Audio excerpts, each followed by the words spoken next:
Like, what are the key things to consider kind of as you're evaluating what type of a tuck-in or roll-up to do? And then once you get that thing across the finish line, you've purchased it, like there's an integration process that has to happen from a people perspective, from a tech perspective, et cetera. Like, so before the sale, like, how do you think about it and how do you evaluate your business to see if it's ready or appropriate to bring in another company? And then maybe a tip or trick around best ways to integrate. So number one, you've got to be like really make sure that you and their institutional investors, if they have them, or the founder truly understand where the company's at. So if the company's, growing, but isn't cash, isn't profitable and is stuck on the cash side of it.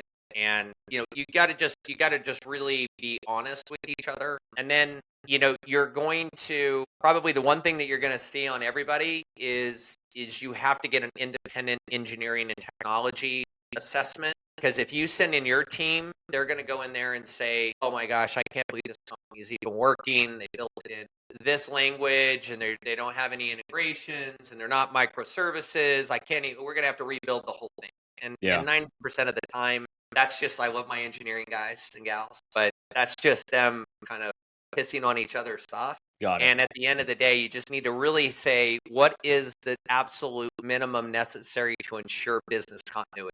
And in fact, you hear me say that word all of the time when I'm talking to my teams. It's all about business continuity.